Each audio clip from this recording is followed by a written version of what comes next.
We have Erin. Oh, thank you, Emily. And yes, we will record this and send it out for everyone to review later.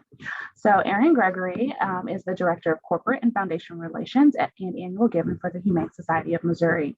She is responsible for all giving days at her organization, and this is the 4th year Erin has been responsible for their organization's Give STL Day. She has enjoyed watching the community rally behind our local nonprofits, and when she is not raising money for animals, Erin enjoys spending time with her family and taking her 4 rescue dogs on long walks. So thank you, Erin, for joining us. Good morning. We also have Lana Kruse. Lana is retired from her most recent position as the Clinical Nutrition Manager and Coordinator of the Diabetes Self-Management Training Program at St. Joseph Hospital West. That's a title, where she worked for 17 years. She served on several hospital and SSM network committees, and prior to that, she worked in health improvement management with Group Health Plan and was a diabetes research coordinator for Kilo Diabetes Research Foundation in St. Louis. And Lana is with her Steps Back Home organization. Good morning. Good morning. Kyle Williams is the Director of Development at the Foster and Adoptive Care Coalition, helping donors and foundations create lasting systemic change in foster care and adoption through the coalition's groundbreaking programs. Before joining the coalition in 2016, Kyle started his work in foster care in Southern Illinois, where he grew up. He graduated from the University of Illinois at Champaign-Urbana with a BA in anthropology, focusing on archaeology. How interesting. That's an interesting background. And you're in fundraising now, so we're excited. So thank you all again for joining us here today. And so we're just going to kind of do like a little popcorn style. I'll just ask everyone to kind of to tell us, answer the questions, and we'll start going. So let's start with Erin. So can you tell us how long your organization has participated in Give STL Day and why your organization has decided to participate in the event? Sure. We have been participating in Give STL Day since 2015. We love participating in Give STL Day. I think it's a great way for the community to rally around all of us. And it's a lot of fun to see the entire community come together and support all the great work that all of us are doing in the nonprofit community. Lana, can you help us too? Tell us how long you have been doing Give STL Day and why your organization decides to participate. Well, we started the second year you all began the organization. So I think this is our 7th year. Isn't this the 8th year for Give St. Louis Day? Yeah, so we did, the first year just kind of flew by me. I heard the word and didn't know anything about it. But after that, we began to participate because we're a very small organization and we need to have some effective fundraisers. And we thought this might be a good way to try to make that happen. And we've experienced some exponential growth through the years, every year building on something from the year before. And it's just been a very efficient way for me and my small team to do the work to raise funds that can help us help the homeless out in our region. Fantastic. Thanks, Lana. And Kyle, what about you? What about foster and adoptive care?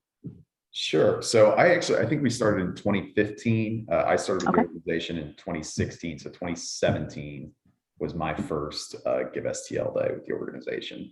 And it was kind of a, we participate a little bit, raise a little bit of money, but it was always kind of a small thing. And then for the last, 7 years, it's become a much bigger part of our fundraising strategy, more of like a first half of the year annual appeal.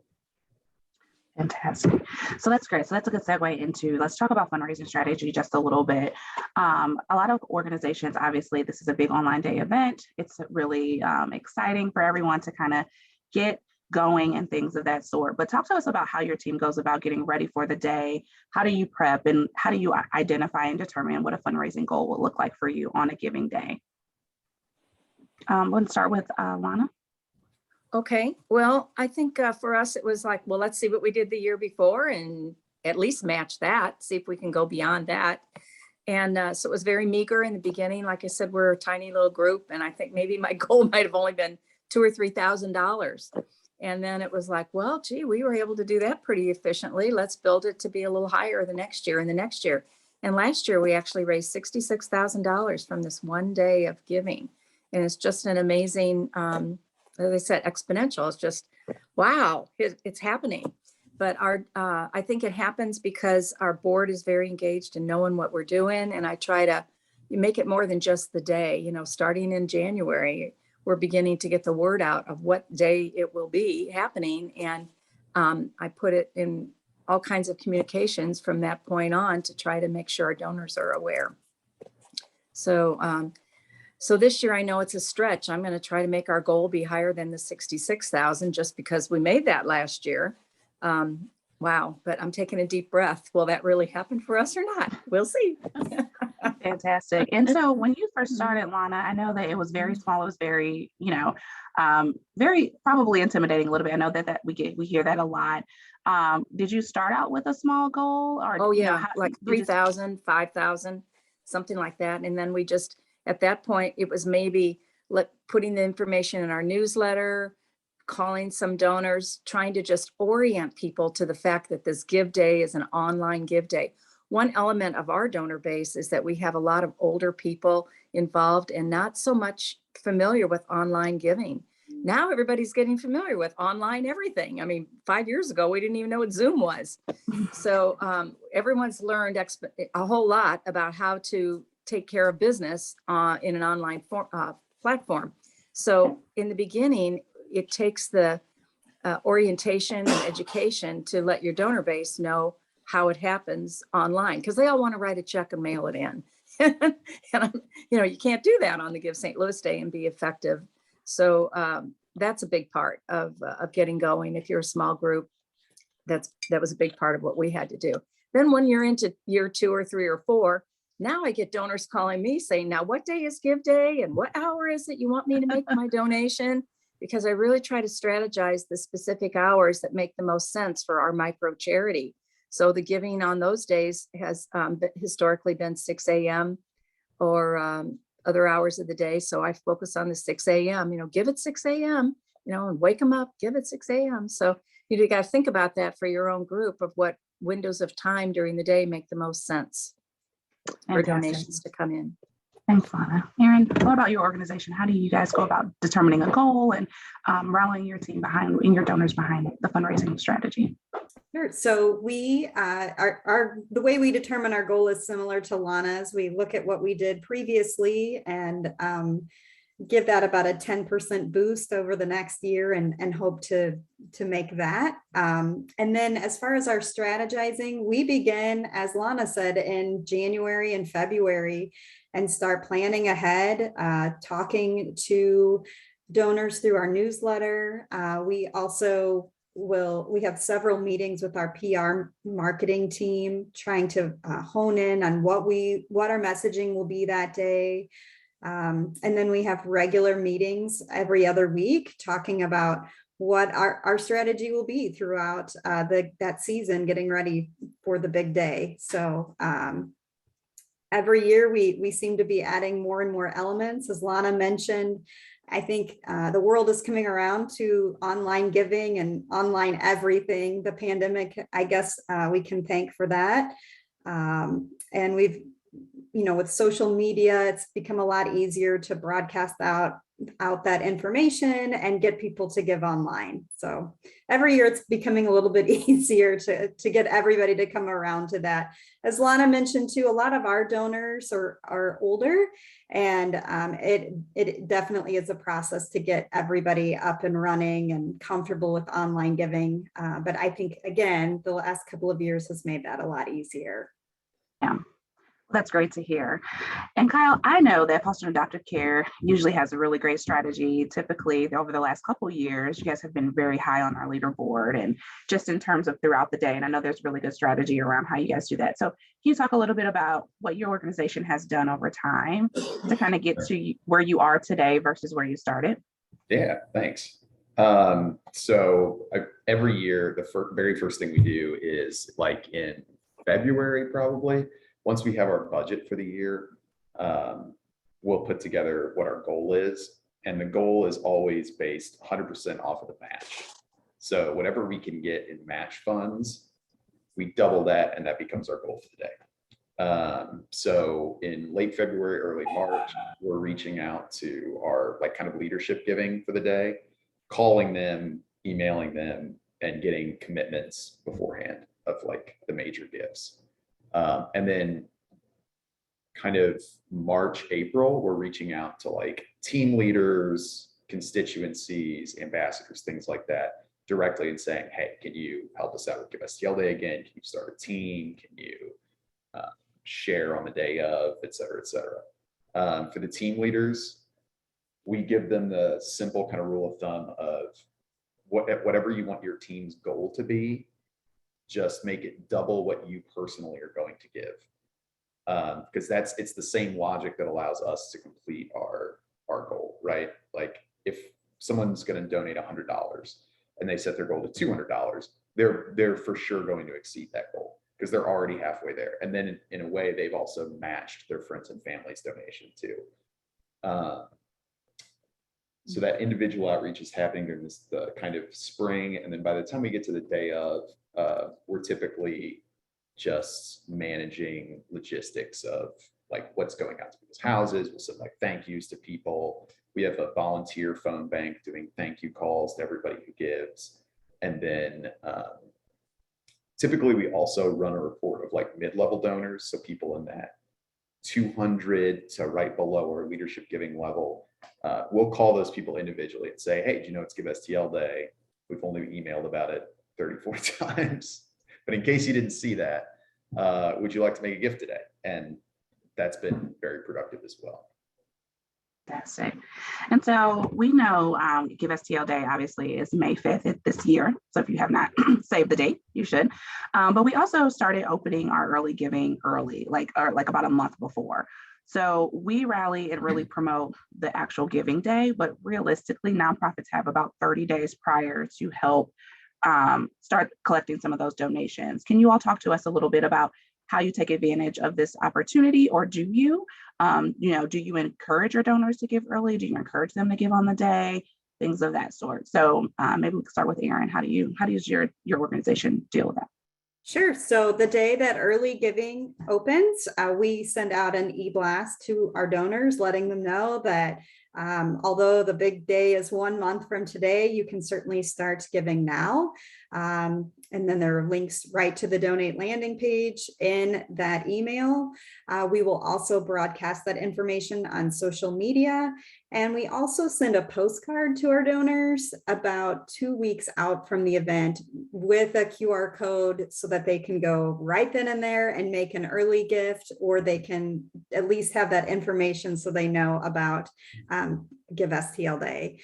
And then we also will send out 2 other emails prior to Give STL Day, again, reminding them of the day if they wanted to wait until the day to give, but we can certainly take donations now because early giving is now open. Fantastic. And there was a question in the chat about just your older donor audience. Yes. How have you made them a little bit more comfortable with giving online? I mean, obviously there's that one-on-one direct touch, but are you doing anything a little bit more specific to kind of help bring those individuals along? I think that just a few simple things that we have tried to do.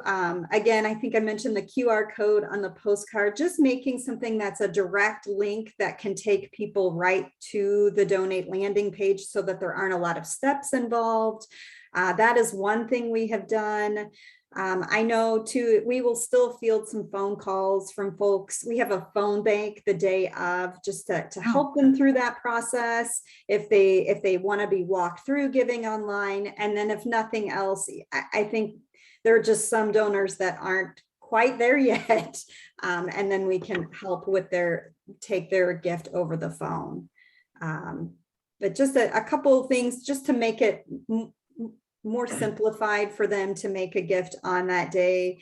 And then again, just having that phone bank just in case, that to kind of be a safety net. Awesome. And Lana, what about you? How do you utilize the early giving period, or do you? Well, certainly it's included in all of my promotion about the event, because I'll say that the link will be open on April 5th if you want to give, or if you want to at least view and see what it all looks like, so it's not all foreign to you on the day of giving. And I tell them, if you're not able to give during one of our windows of time on the day, then feel free to give ahead of time, and it at least comes to our ministry and we can be benefiting from those funds. But I will say I'm not making a huge effort with it. I appreciate that we have that early giving option, because there's always somebody, with the exception of, well, May 5th, I'm on a cruise in the Caribbean and I can't give. Well, we have an answer for that, So I can't recall that we had significant dollars come in during the early giving last year, but I think I like that's an option for us to have, to be able to promote to families. Fantastic. And Kyle, what about you? Do you guys do anything specific around early giving? We are almost in the exact same boat as Lana. We do not push early giving. We just in the last couple of years during COVID, coincidentally or not, got our donor discipline really tight, where they're giving the majority of their dollars, and the majority of donors are giving during power hours. So the way we pitch the entire event is, this is the day when your gift goes the farthest. So in addition to the 100% match, the 1-to-1 match, you also have lift dollars, prizes, etc. And we're making 3 to 5 times off lift dollars what we are paying in fees, which is a real good incentive, because some people are like, I don't want to give online because I don't want to pay the fee.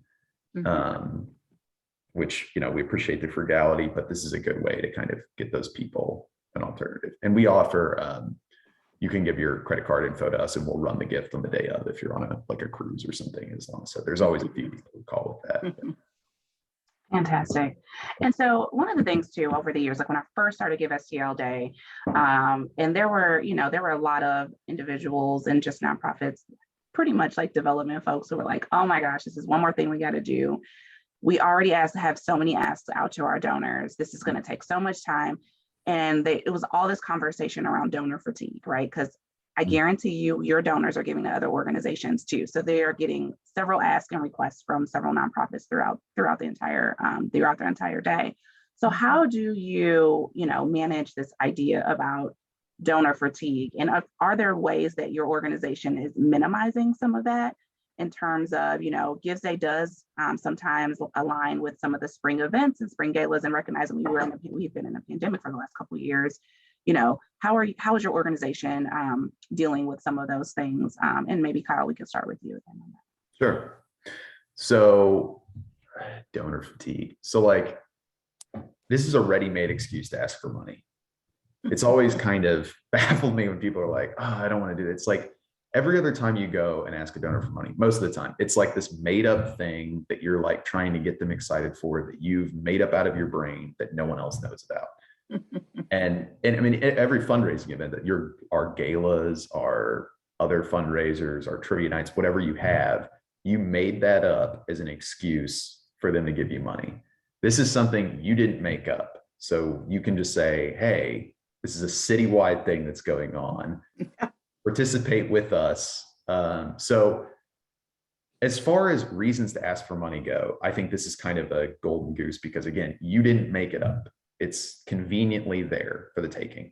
The other thing that we really love about it, I think I mentioned this earlier, was we are very conscious of donor fatigue, but you got to think almost every donor is giving during the fourth quarter, especially to our organization during the holidays. It's a big thing. This is 2 quarters back. So if you ask for money in April, which is when the donors psychologically, that's when they're going to budget for it, in March or April.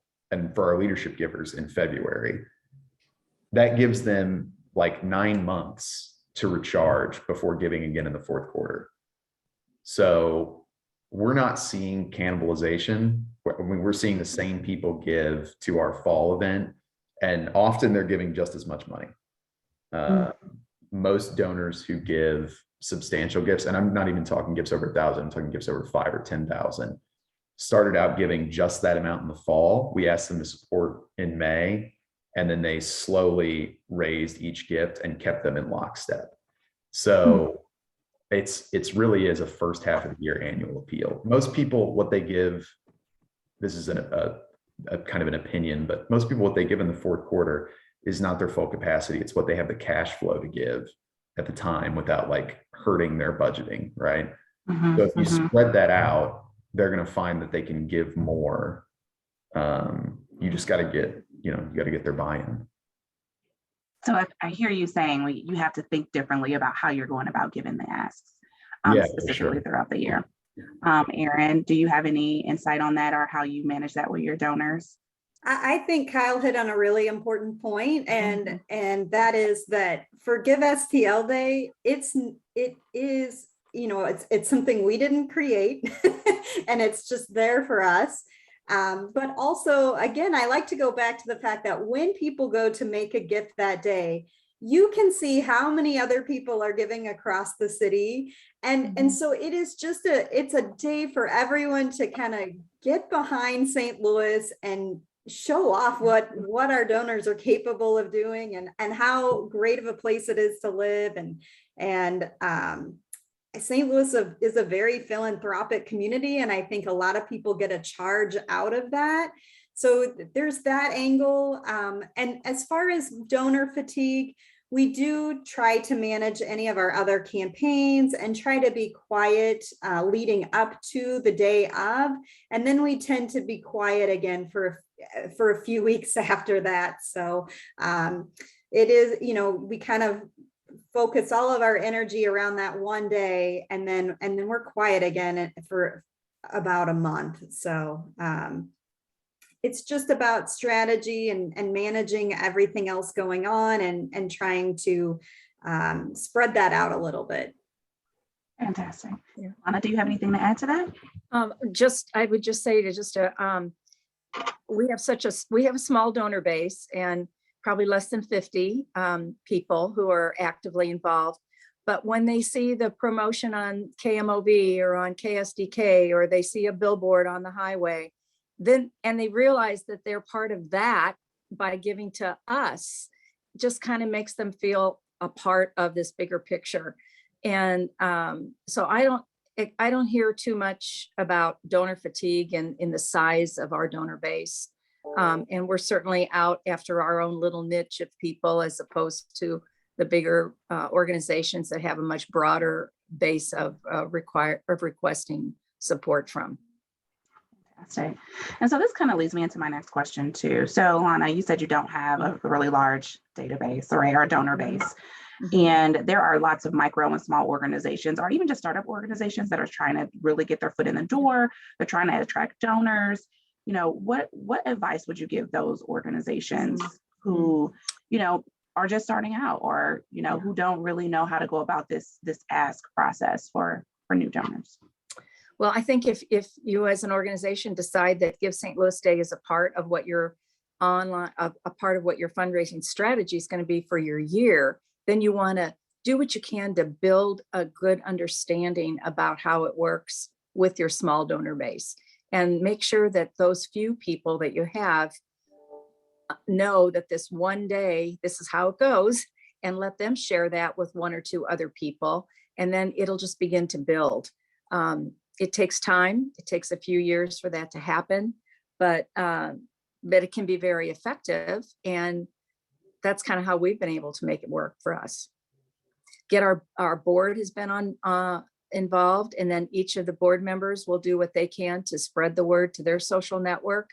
And then people who hear about our ministry all year long are going to all hear that we have a focus of this Give St. Louis Day coming up in May. And if there's a way that you can make your donation that's going to happen in the springtime happen through that platform, then that helps to build what we're doing in this effort. Thank you for that. Erin or Kyle, do you have any insight or anything? I know that you guys, your organizations are a little bit bigger and you have a more sustainable donor base, but do you have any insight? Sure. I was just going to, this kind of ties into a couple of things I saw in the chat about peer-to-peer fundraising. So we typically have about 350 to 400 unique donors on the day of, and we definitely started much lower than that. But ever since you all at the Community Foundation kind of relaunched the Teams feature a couple of years ago, that has really allowed this to become a true peer-to-peer fundraiser. And the power of the peer-to-peer fundraiser, right, is you get access to your network's network. So you go one step further. So in that context, we tell people that minimum gift is $10, I think. If you share the link and 2 people donate, that's twice as effective as if you had donated at all. So we will often tell people sharing is just as valuable as donating. And that's really helped us get to more people. And I think especially if you're a smaller shop, I mean, when we look at reporting out, right, our successes in the event, we're looking at like how many new donors did we get? Because that's just as valuable. I mean, these are people who are donating to an unrestricted campaign. You get one more donation from them, they're likely to donate to you for years. It's a great opportunity to pull in new donors because you get access to the networks of the people who know your most trusted donors. And the team function is for sure the most effective way to get people engaged with that. But make sure you're tracking unique donors. As a development professional, being able to report that back to your board or increase donations from the same people. It's a great opportunity to, I mean, you're doing the work, you might as well capture the data. Yeah, that's a great segue into that process. And so once you capture those individuals, talk to me a little bit about just your thank you process, your gratitude process of these donors, right? So it's Give STL Day, minimum donation is $10. So the idea is that Give STL Day is a great entry point for anyone to be philanthropic and to be charitable. And so, Erin, can you talk to us a little bit about how your organization goes about their thank you process on Give STL Day, both and after? Absolutely. So we will have our phone bank set up to make some follow-up thank you calls.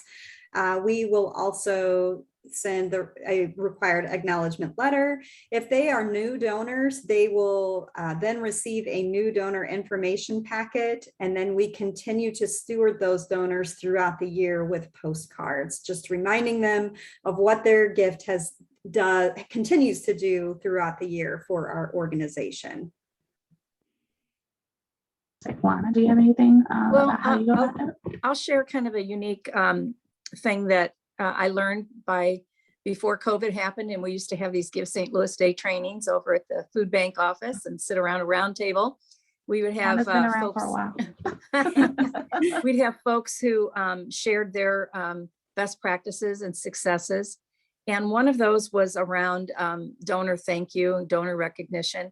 And I remember someone sharing a personal thank you card that each of their board members had signed and then mailed that off. And we started doing that right after I saw that. I thought, aha, why haven't I thought of that before?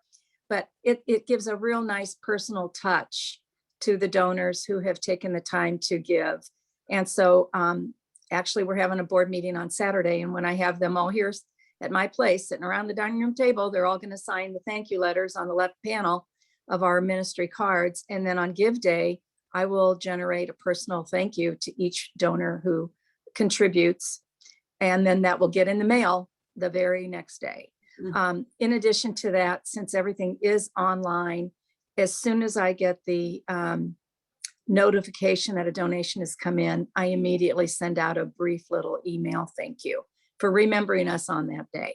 So I think that's a part of building your donor base that becomes loyal to your organization when those kinds of personal touches make whatever amount of donation, whether it's $10 or $100 or $1,000, whatever amount it is that comes in, validates that on behalf of the person who's made that gift. Mm-hmm. And I just want to piggyback off of that and say that, yes, anything that you can do that's personalized, handwritten, will help you exponentially with keeping them engaged and making them feel acknowledged for being a part of your giving day. Mm-hmm. Al, do you have anything to add to that? Yeah, so our gratitude process starts with, I think I mentioned earlier, we have volunteers phone banking. So that's like a month or 3 weeks out. We'll ask our board, junior board, and staff who wants to volunteer day of, and we'll break it into shifts and then run transmittals of donors out of the, the portal, Civical. We'll run those transmittals out and then dedupe them and then have people call them. So everybody who donates any amount day of is going to get a thank you call from somebody. Yeah, they get their tax receipt from the foundation as well. Thank you. Then we'll send new donors welcome packets once we've deduped them and got them in our system. And then within 90 days of any gift, and this is not just Give STL Day, this is anybody, all donors who make a gift within 90 days receive either a phone call or an email with a story sharing the impact that they've had. So we do that quarterly. Fantastic. And so that's really great. And I'm glad to hear that. One, yes, the tax notification does come from the community foundation because you're giving through the community foundation. The donors are giving through the community foundation to your organization. And so kind of going back to this idea around the fundraising aspect of Give STL Day, because this is what the day is for. Can you talk to us a little bit too about your matching donor process? I know that this has been very, very beneficial for you all, securing a match, identifying donors who want to match. And Lana, I remember after a couple years, you came to me, you were so excited because you were able to secure your matches. So can you talk to us a little bit about that? Well, gee, in the very beginning, I think I might have had 1,000 or 2,000. Well, last year we had 33,000. That's why we got to 66. But it happens because I will evaluate our donor base through the year and identify regular donors, whether they're quarterly or monthly or just somebody engaged in our ministry.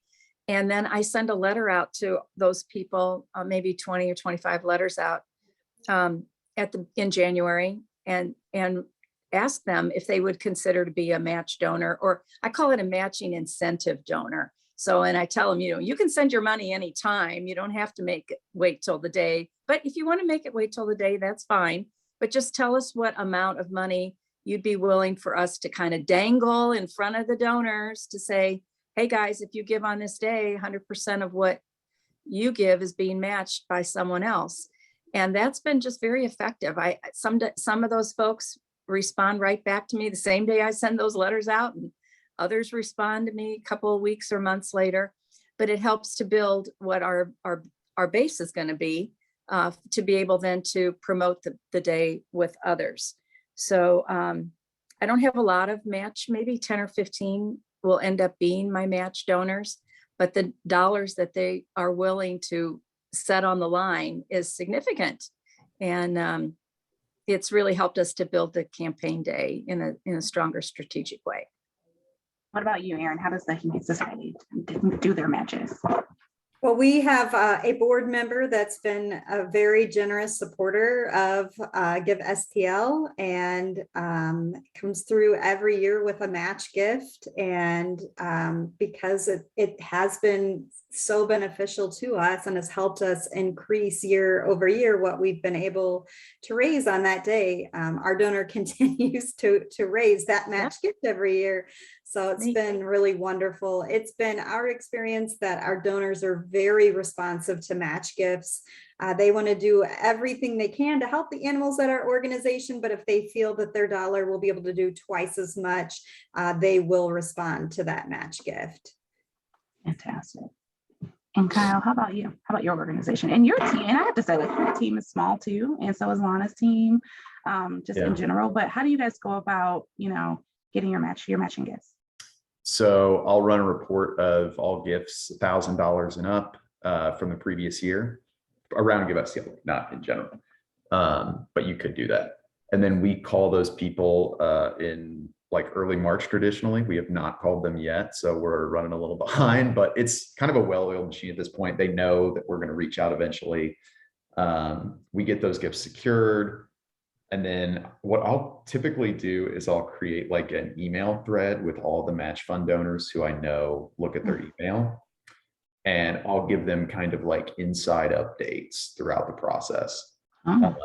They tend to like that kind of, because they're really motivated by the idea that they're incentivizing grassroots level donations. Got it. When you say inside information, what do you mean by that? So at 9 a.m., I'll email that group and say, we've already got more unique donors than we had this time last year by this %. We attribute that to the fact that we sent the postcard to 1,000 more people this year, or fantastic, because we did lapsed donor outreach this year specifically around this campaign. Another thing, this is a great opportunity to reach out to your lapsed donors who haven't heard from you in a while. If you're looking for, this was on our radar, this is kind of a segue. Labs donors, it's like everybody knows we're supposed to be doing it. You should probably reach out to them about something. It's perfect because it's right in the middle of the year. It's a general appeal. If they don't, like, who cares? They probably aren't going to donate to you anyway. It's great. Yeah, we'll keep them kind of up to date throughout the day. They get an individual thank you. I will typically, or whoever's like their assigned development person, will call them, reach out and give them a personal thank you. And then within like a month after the event, I'll kind of wrap up all the numbers. How many overall new donors did we get? What did mid-level giving look like? What did small gifts look like? You know, they're very interested in how many grassroots donors are we getting? How many new donors are we getting? Because they don't want to be the only ones contributing to this. You know, I look for the names of foster parents who give. That's always a nice thing to see foster and adoptive parents giving to our organization, because we're not the case management agency, so they have other agencies that they could be contributing to. I like to highlight those stories when I can. Yeah, anything like that you can give them. Fantastic. Great. Thank you, Kyle. That sounds really great. I didn't realize you had insider information. I like that. We'll have to code that somewhere. It's like, I think of it like, I want to be the guy announcing like a horse race. Slightly less speed in my voice, but yeah. I want to give them that feeling that they're watching, because the numbers going up, it's exciting. They're emailing me. I'm not getting any work done today. I'm just like looking at the number. We'll hold, I mean, this is another thing. We'll hold donations that we know are coming in, like a big donation, and we'll stay $1,000 behind our nearest competitor, because I know it's going to build more excitement and we don't want to run away with it all afternoon. Like, there's lots of things you can do to create excitement throughout the day for your donors. And the more you do that, the more that they're going to care about the event. The more they care about the event, the more they're going to give and tell their friends, etc. That's exciting. Well, and you were saying earlier that there's just a lot of new organizations, new groups who've never done this before. And sometimes you just have to walk through this whole process the first year to see how that all plays out, because the way you're describing it, Kyle, I totally understand. But in those early years, I wouldn't have. And now it's like for 24 hours, I am up and I am up in front of my faces, in front of the computer. And I'm looking at how these numbers change hour by hour. And it is exciting, and it's fulfilling and fun to see how that all comes together. And you just have to go through the process a year before you really see that. So I encourage those of you who are new to let that happen. Keep your day open. Make sure you have some time that day to see how all of this plays out. We throw up the leaderboard in our office. I'm usually bartending in our communal kitchen by like 3 p.m. One time we started it at, I think I had just been up so long, I didn't realize that it was 1 p.m. And so my colleague, Debbie Janum, who is with our organization, we were like making margaritas. And I was kind of walking through the office at like 3, and I heard someone answer the phone, and, you know, they were just like, hello, and no organization name, no their name. I was like, all right, we started that one too early. So an important way to build excitement is, I think, getting your staff involved, which is something that really helped us, because I bet 1/4 to 1/3 of our donors on Give STL Day are family and friends of staff. So we do things like everybody who on staff who participates is entered into a raffle to like win. Like, we've got like a half day of PTO. We've got like parking privileges. You get a, you know, dedicated seat at the staff meeting, so you don't have to get there early. Like, some of it's fun, some of it's, you know, goofy stuff, but we try and get everybody involved. You know, we bartend day of for people, make it fun, get them excited. So that's really cool. I love that. I love all of that. Actually, we do some fun things around the community foundation offices, but we'll save that for later. We got to run the day. We'll talk about another time. All right. Well, I'm going to turn it over to Emily, and she has some questions that she would like to ask before we get into our little breakout session. All right, did I do that successfully? I think I am now. Yes, there I am. Hello, everybody. Kyle, that was hilarious. Hello. Well, thank you so much for that. Also, so moving on in the spirit of how you talked about using your supporters networks to grow your Gives Day network, I'd like to talk a little bit about social media. I'm curious what strategy has worked best for your efforts on Gives Day, and then maybe if there's anything that you've done that really hasn't worked well, if you'd be able to speak to that. Maybe Erin, if you want to go first. Sure. So we tend to come up with a plan, again, around the different animal stories, which is what, we're talking about at the Humane Society of Missouri. And we just sort of have a plan about which animal stories we'll highlight at different times throughout the day. They tend to kind of match the stories of our emails that will be going out. And then we also do our very best to post on social media around those power hours. Again, anything like that that makes our donors feel that their gift is going to go further, we try to rally behind that. And then also we have plans to do a Facebook Live that day. That's a pretty engaging thing. Just going through a little bit about who we are and what we do. That's part of our strategy for this year. I think there had been some questions about which social media platform we have the most luck with. For us, it's Facebook. That's where we have the most engagement. So we will broadcast very loud and clear on Facebook that day. Great, thank you. So you're sending kind of the same consistent message on all the social media platforms and then also in the emails that you send? Yes, we hone in on what our story will be for Give STL Day, and then we carry that story throughout our emails, throughout our social media posts. Everything that we do that day will have that same consistent messaging. And a picture of an animal, I'm sure. Oh, and he is adorable. So our dog of the year is quite cute. So I bet. Dog of the year. That's great. Lana or Kyle, do you do anything similar, anything different? Is there the same or different social media platform that works better for either of you? Well, I would say Facebook is the only one I work with.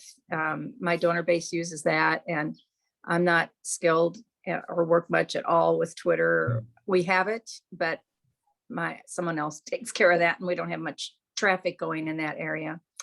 So Facebook is our main strategy, and we'll highlight different ways we help the homeless, like maybe it's motel rooms, or maybe it's getting them cell phones or getting them cars. And I have a few small little videos that we use on the Facebook with promotion of the hours we want them to give. So I always try to strategically plan those power hours for the micro agencies and ask for giving during that window of time. And that's pretty much the main thing we're doing with social media. Kyle, what about you? Yeah, so we used to do a ton of social media stuff on Gives Day. And I think that now a lot of people, this is a couple of years ago, blamed it on algorithmic changes on Facebook, but I think it's just more to do with there's so much content coming out that day, and it's all from the standpoint of like the algorithm or whatever. When it's deciding what to show you, we're all nonprofits, we're all in St. Louis, we're all classed in very similar ways according to their pretty narrow classification ranges.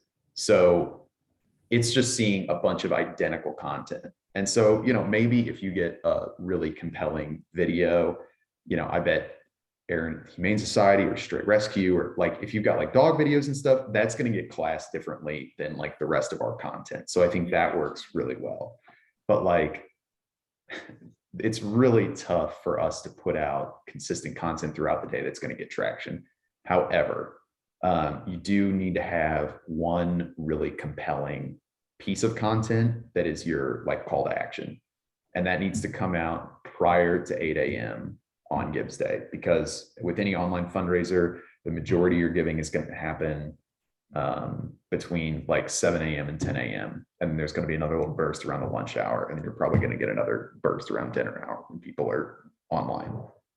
So your call to action post, it should have video. That's going to get the most traction. It doesn't have to be professional video. You can shoot something on your phone, shoot your executive director, saying, you know, just give, write out a little script. It should be short. It should be less than a minute.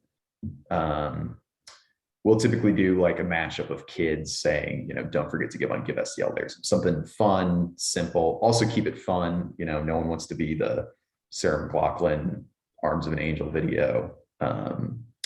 That's not going to get picked up. But the reason for that, the reason why that's so powerful is because it's a peer-to-peer fundraiser, you need people to share. So like I said, when we send out the email to everybody, step 1 is give, step 2 is share, step 3 is follow along. So you have to have at least one piece of compelling content for people to share.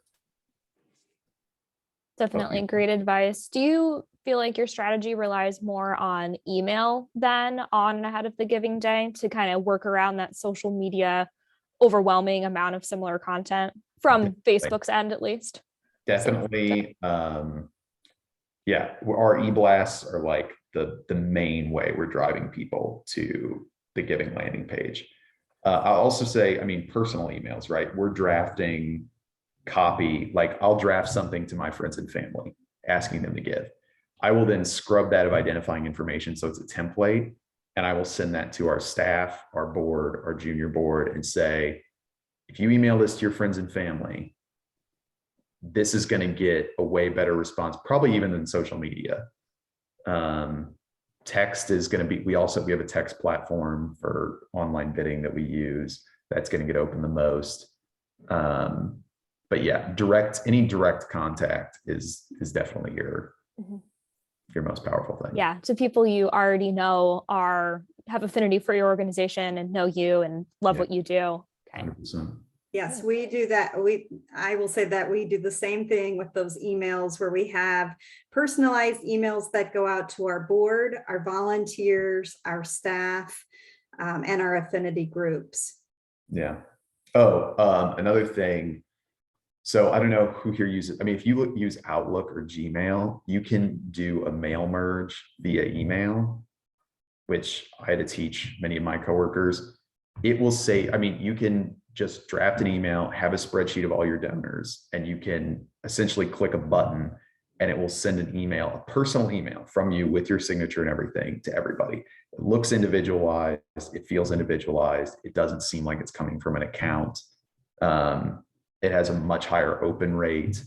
So it's an easy way to get around that, and it'll save you a ton of time. Just Google email mail merge. It's super easy. It's easier than a traditional mail merge if you're doing labels or something. I did not know you could do that in Outlook. So thank you for that. Yeah. So on a related note, we had a question a little bit earlier in the chat that directly relates to social media. People who get donations actually through Facebook and Instagram, sometimes on the giving day, and of course at other times of years, but especially on the giving day, how do you navigate that? Getting, obviously, because those donations don't count towards the Give STL Day total. Do you have any advice on that front, just like how to keep things organized or how to strategize around directing people to the Give Day website? I think most of our posts will, most if not all, will direct people to the St. Louis Community Foundation page where they can give. So we are not encouraging people to give through Facebook or anything like that. We are directing them to that donate page.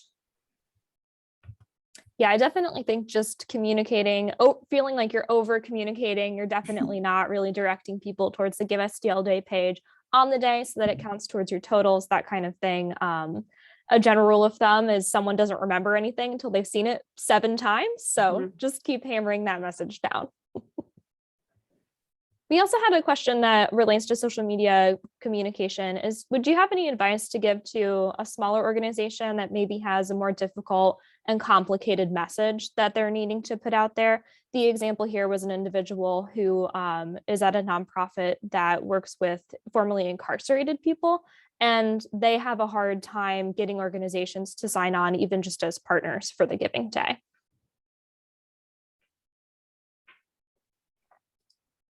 as you guys think on that, I think for my advice for what it's worth would be to focus on the people who are on your staff, on your board, their friends and family, because they're going to have a much better, well-rounded understanding of what you do, and focus in on growing your network that way with people who already have affinity for your organization.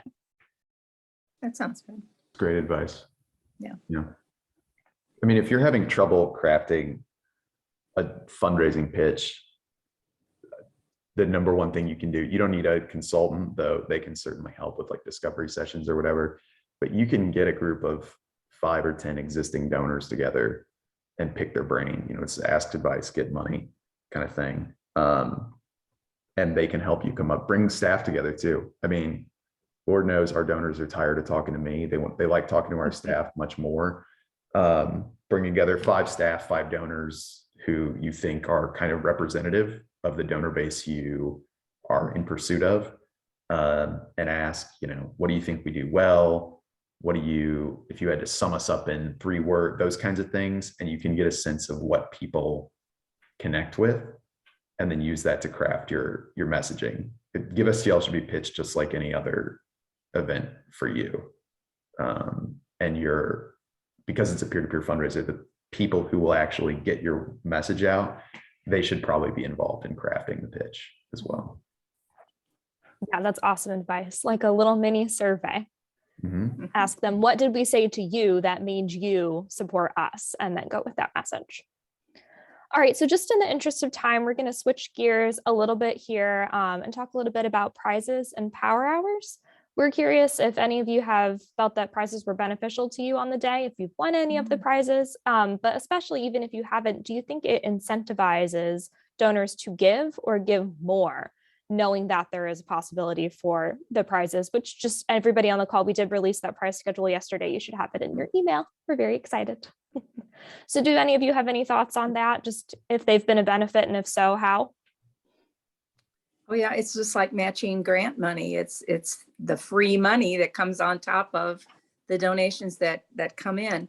So I always will send back, once we get the final reconciliation at the end of June of how the day went, then I send another letter to those donors and tell them that because they gave at a certain hour of the day, that was there was bonus dollars for it, that their donation actually ended up valued at a certain dollar level, and let them know how much extra that resulted in.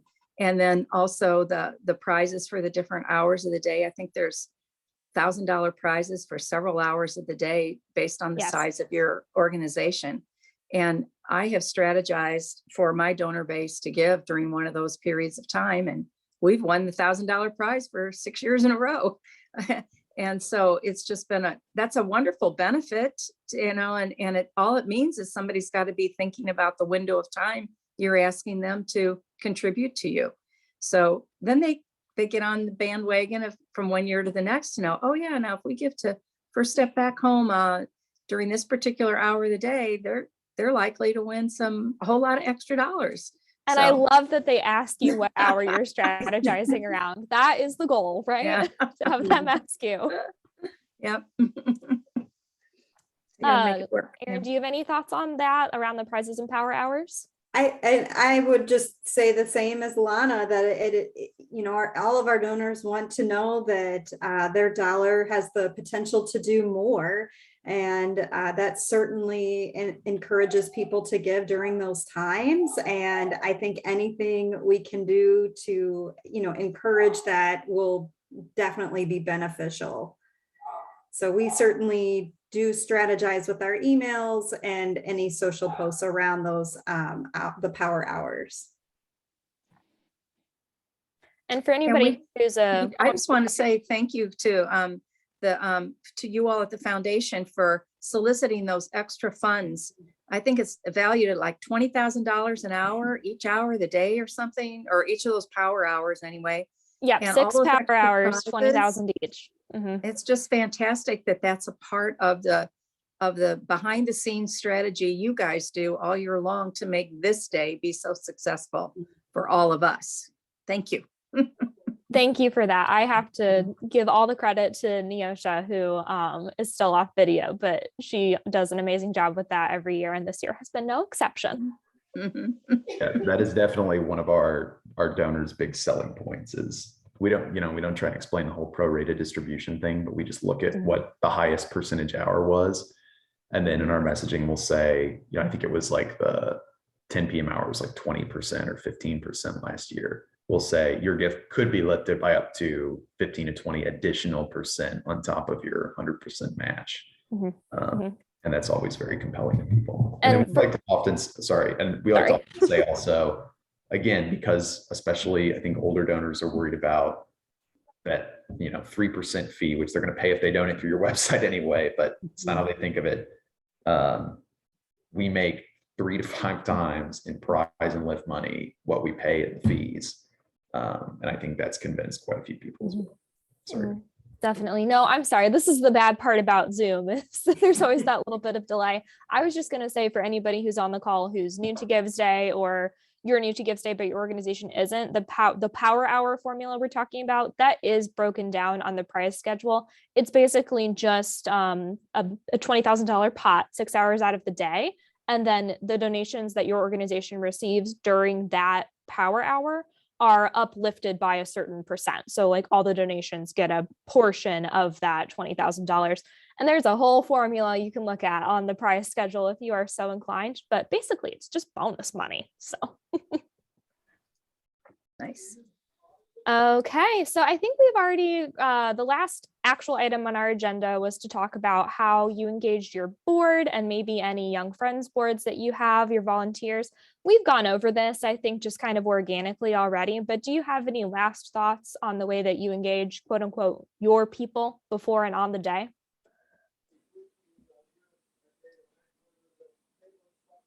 I know that we at the foundation, we focus a lot on our board. It comes up in all of our board meetings. We send them personalized letters ahead of time, and our whole staff are definitely really excited to not only help put the Giving Day on, but also participate in it in their, in their own way, participate personally.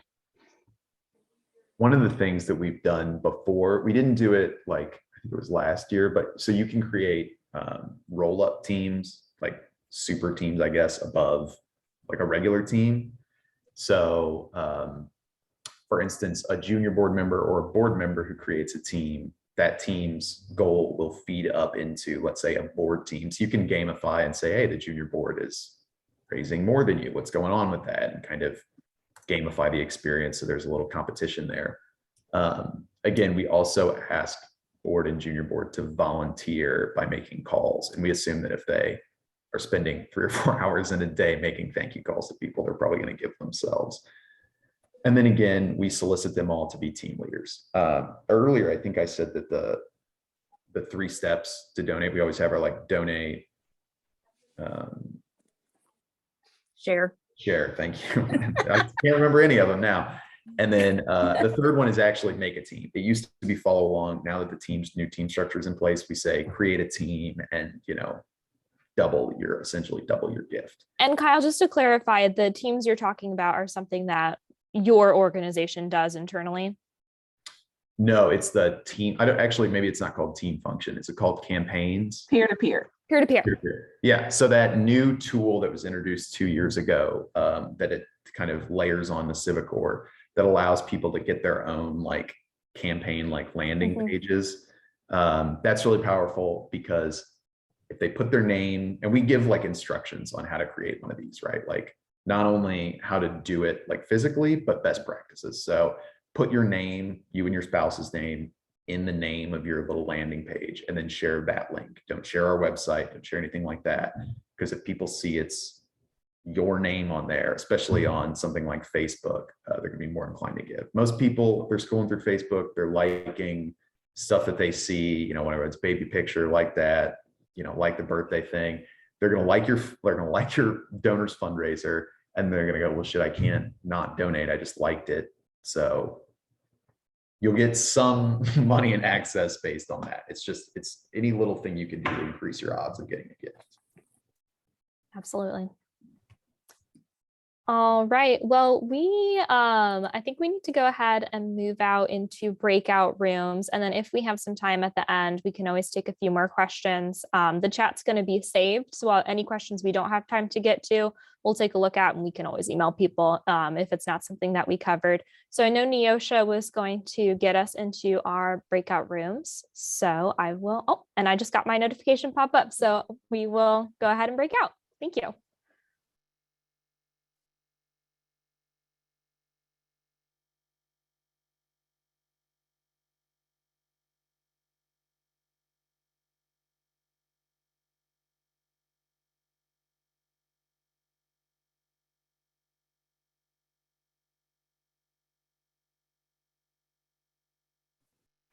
Hi, Neosha. I just added late. Hi. I don't think I have a room yet. Oh, I'll add you. Just a minute. Thank How you. are you? Good. How are you? Doing well. Let's see. I'll put you in.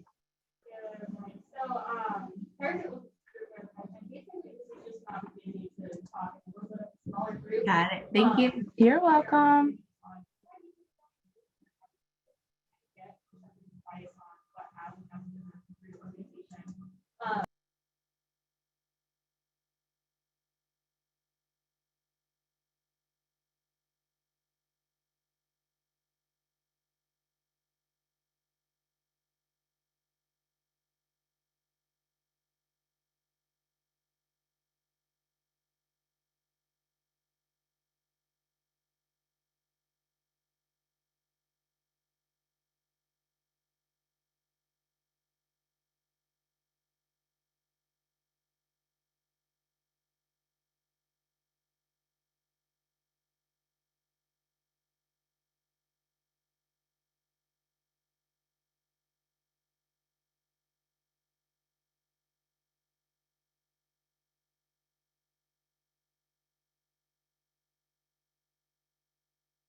Yay, welcome back, everyone. We had a lot of people drop off during the breakout session, which is okay. But I'm glad that several of you did stay on. I did want to clarify one thing in the chat that we had. There was questions around people giving on Facebook versus it not counting towards Give STL Day. So do any donations that are given on Facebook actually go to Facebook, not to the Community Foundation or through Give STL Day.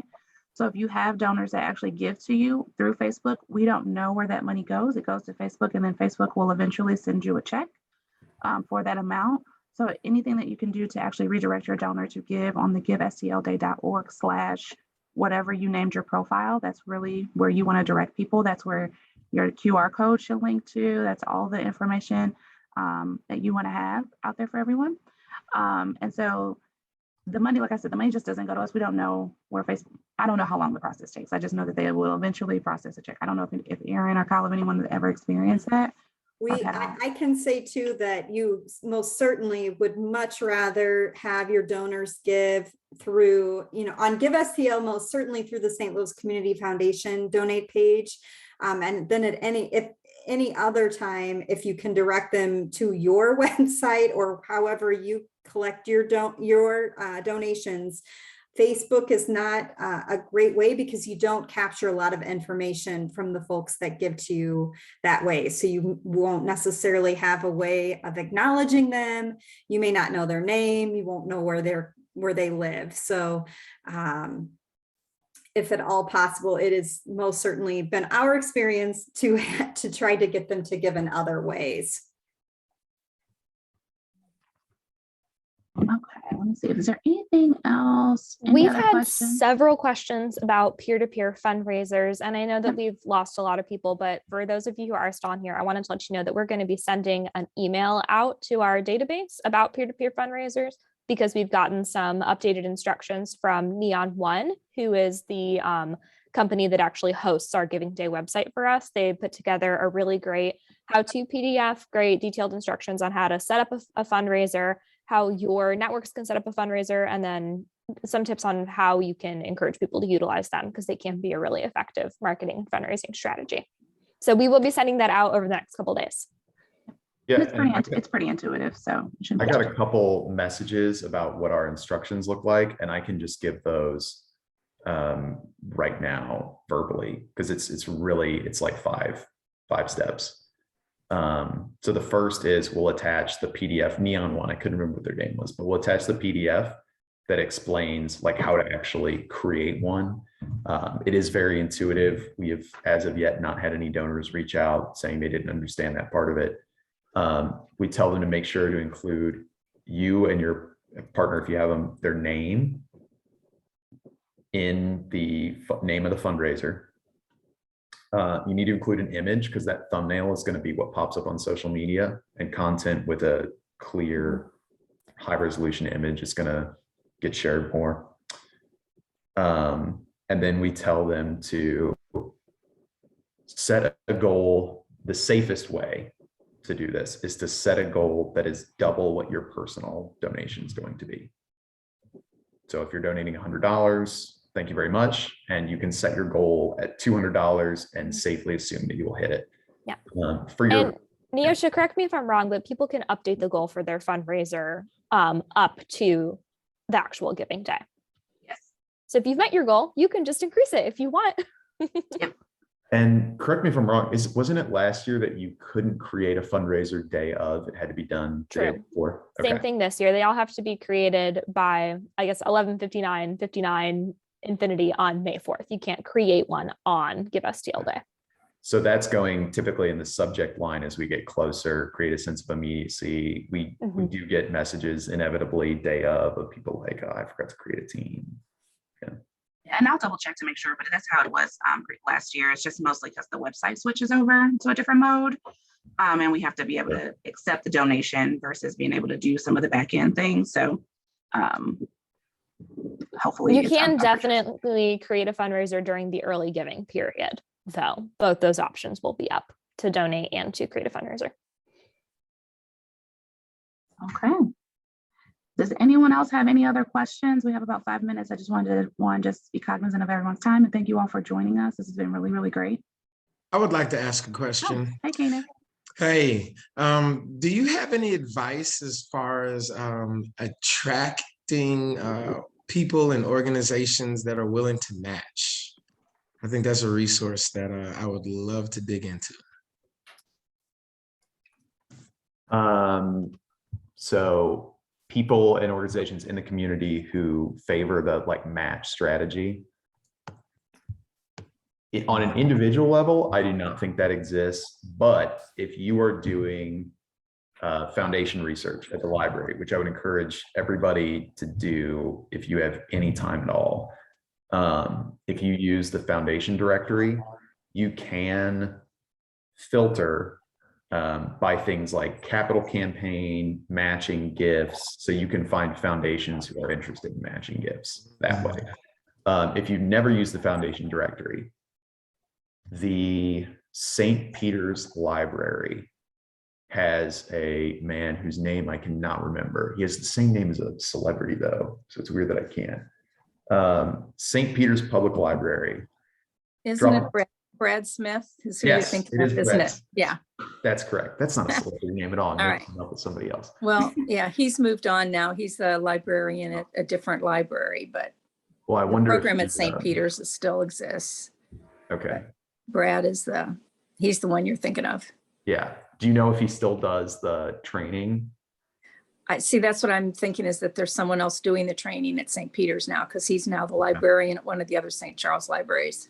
So I drove out there and he sat down for about 2 hours with me individually. He's wonderful. He does Yeah. that for everybody. And now Mhm. I don't know if the St. Peter's program is still as robust.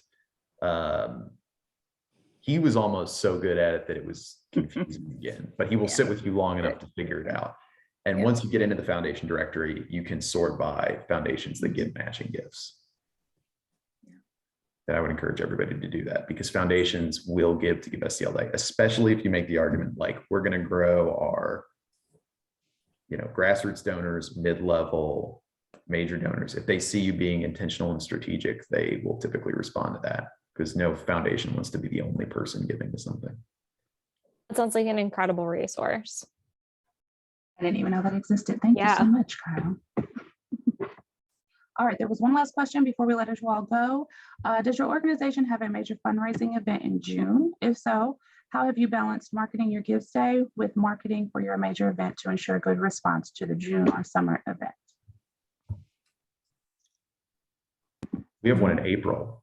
We have one 2 weeks before Give STL Day. And I was actually talking to Michelle Harris in the breakout session about this. So she has a similar thing. She has one in June as well. It's an awards brunch, and that's kind of in the same vein as our April event. It's a designer handbag auction. So the demographic for that event is pretty much what you'd expect. And it's a fairly narrow segment of our donor base. I would just take a really close look at who your donors are for your event. If you have like a truly all donor event in June, Give STL Day may not be the right event for you. If you can segment those donors at all, I think it could be. And I would go even a step further and say, when we look at the numbers of people who attend our virtual events and donate to our virtual events, it's obviously much higher than our in-person things, because there's no barrier to entry. The barrier to entry is a $10 minimum donation. So look really hard at who your audiences are, and then consider the fact that people who would never come to an in-person event of yours, don't have the time, etc., will potentially donate to a virtual one. Yeah. Fantastic. Well, thank you all so much. It is 10:29, so we are right on schedule. This is great. I want to thank Erin, Lana, and Kyle, and everyone who's still here with us for their insight and just best practices and what has worked for them over the years, and just the encouragement that they've given everyone today, and just the new insights and information. So again, thank you. Round of a virtual applause. If you have any questions though regarding the day Any information that any of the panelists talked about today, feel free to reach out to us. We can put people in contact or just get information for you. But other than that, I hope that you all have a great and a successful Give STL Day. And be sure to check out the prize schedule, which is in the resources section on the website. It just was released yesterday. And any additional information, please don't hesitate to reach out to myself or Emily at the Community Foundation. Thank you all. Thank you. Thank Have you. a great day. Thank you. All right. Bye. Thank you. Thanks.